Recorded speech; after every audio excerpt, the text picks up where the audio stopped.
Yo! You're here at Randomly React and Review First, where we randomly review things.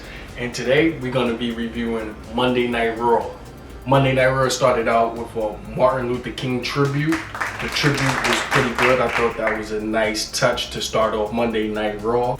Randy Orton is now wearing a protective face mask because his face, I guess he has first degree burns because Alexa Bliss shot him in the face with a fireball the previous week.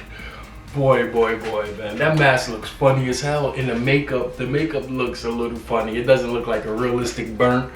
While I was watching it, I was crying laughing. It looked so fake, the burns through the mask. But anyway, a great acting job delivered. Randy Orton was furthermore explaining that the voices in his head are louder now. And then now you just have these visions of what Alexa Bliss. The acting was good in that segment. So I guess something's leading up to, hopefully we'll get rewarded with an explanation that's leading up to something. Maybe the leading up to is maybe a Inferno match part 2 with the Fiend, or whoever the Fiend comes back as, or if the Fiend is even coming back. But they keep throwing these little segments during Raw to let you know he's coming back. He'll be back, the Fiend that is. Okay, so next we got Ric Flair and Lacey Evans. What is this? What's going on with this? So Raw, you guys needed to spice things up. This is a little interesting. I don't know the outcome or the end game, you know, the final results of having this older guy. He's like, Ric Flair gotta be like a mid 70s by now. And I guess maybe by the younger beautiful girl, he's getting manipulated. That's the storyline they're giving us. That's what y'all got for us, Raw? Okay. I mean, hey, I'm in. He's the dirtiest player in the game, Ric Flair.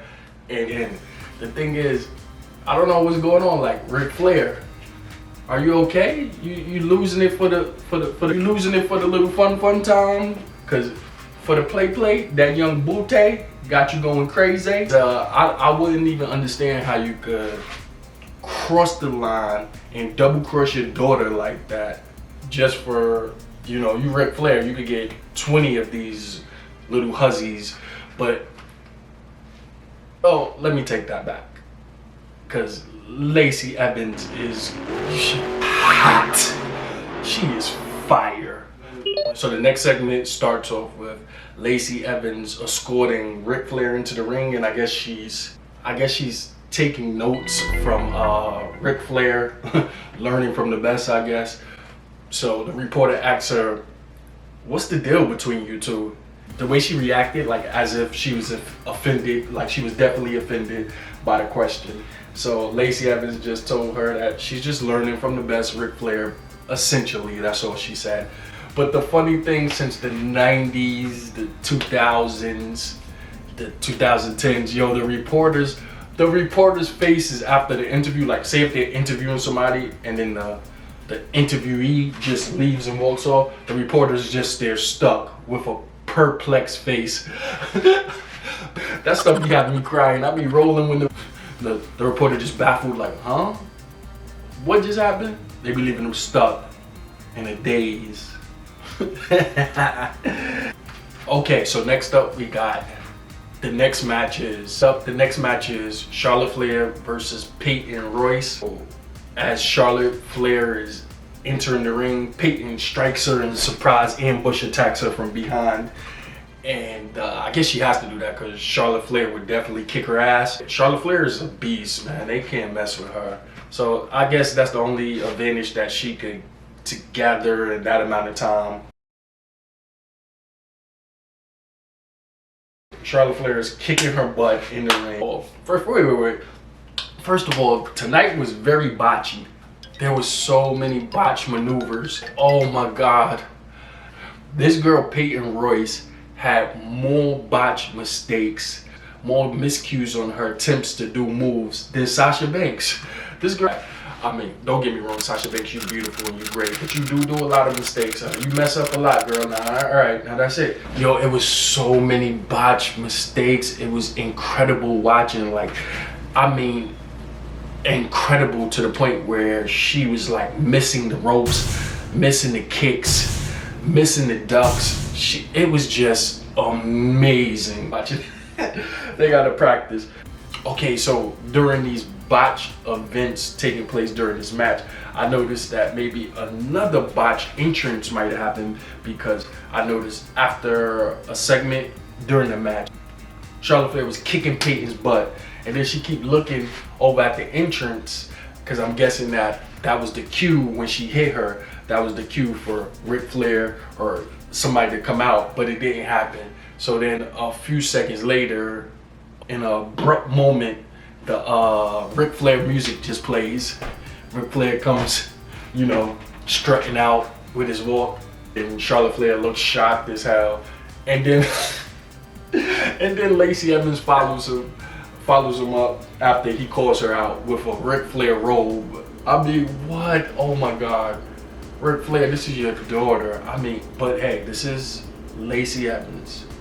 Lacey Evans can wear my robe anytime. So then it was a little distraction. So then Paige Royce tried to sneak in and get the little pin from behind on Charlotte. Charlotte brushed that off, and she kicked this girl butt for that. She applied this figure 8 leg lock. I mean, it looked so painful.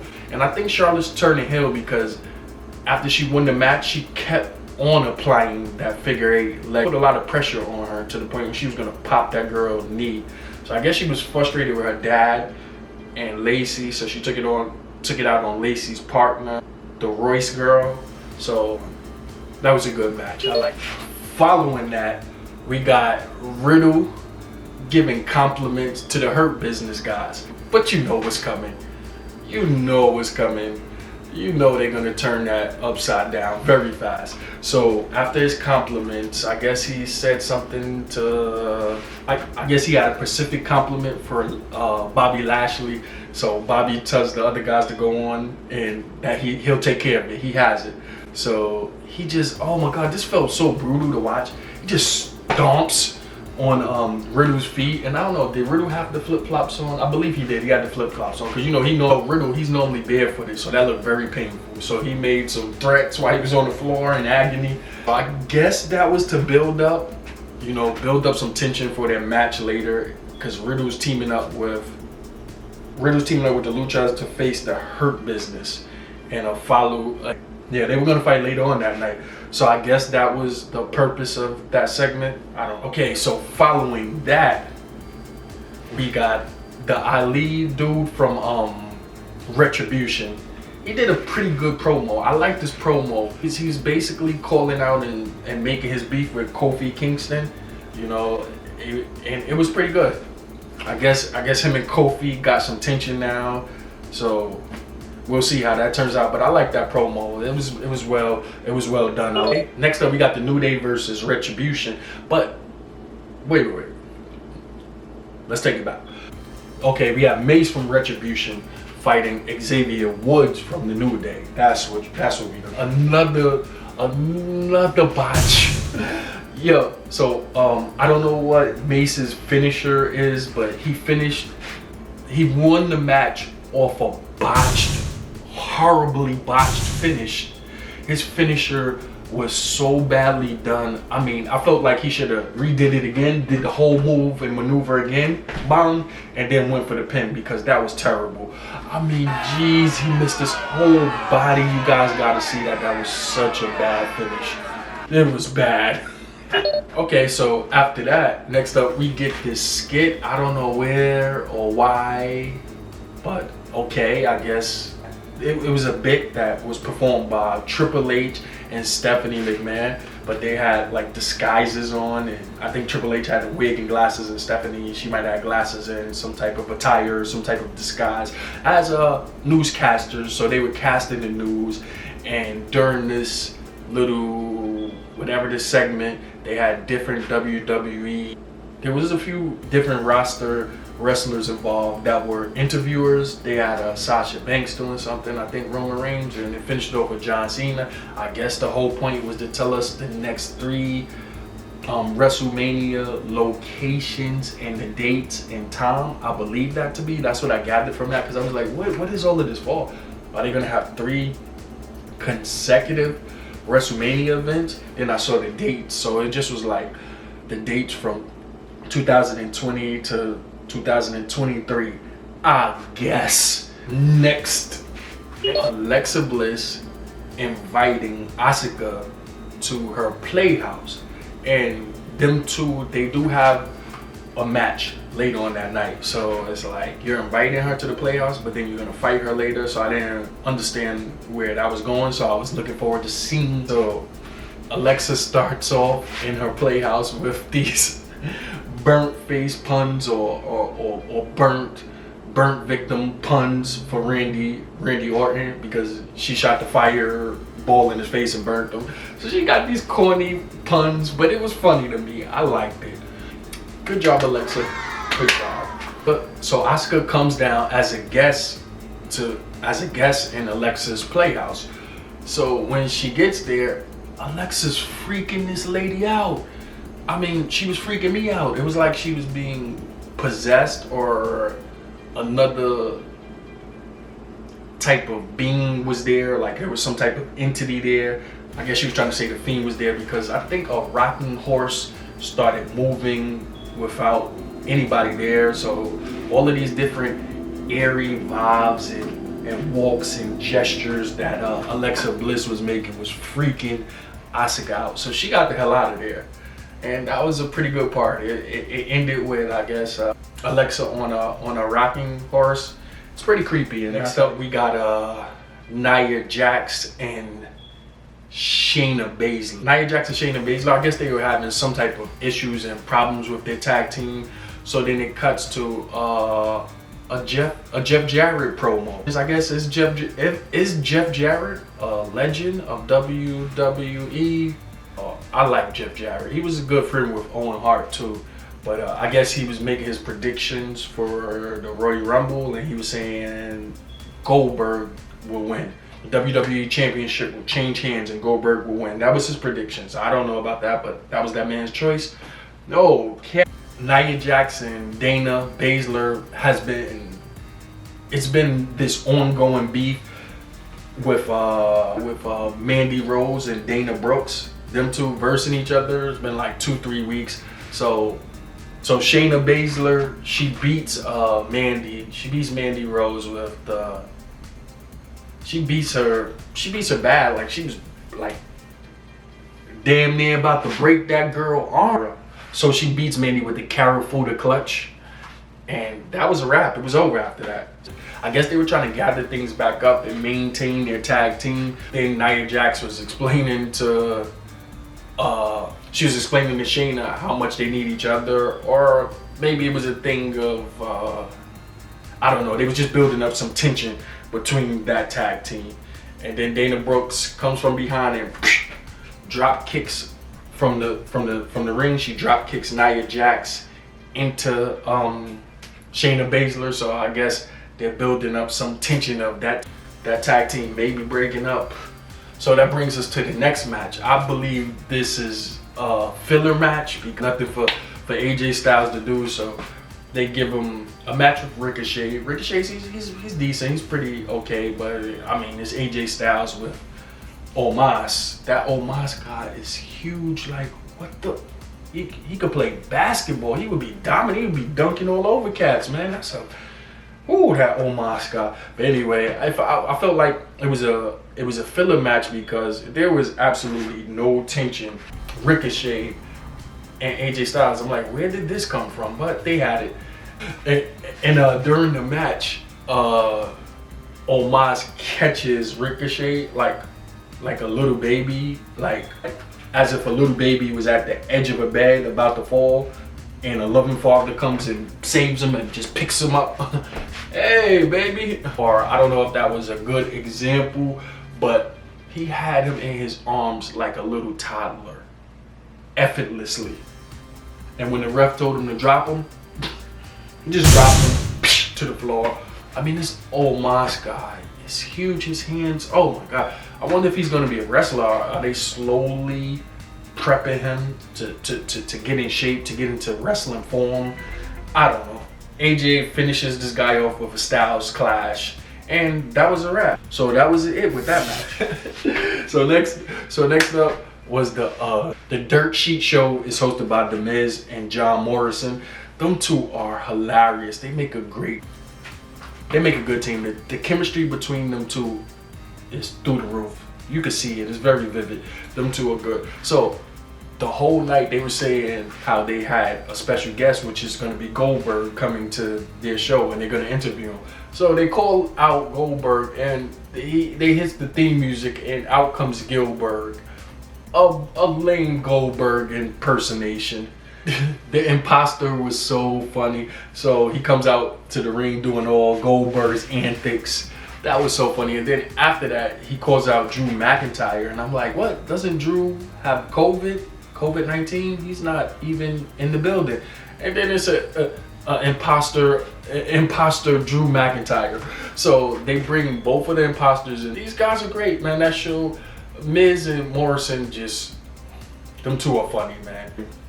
Miz and Morrison did that to clown the main event at the Royal Rumble, this year's Royal Rumble match. Them two are crazy.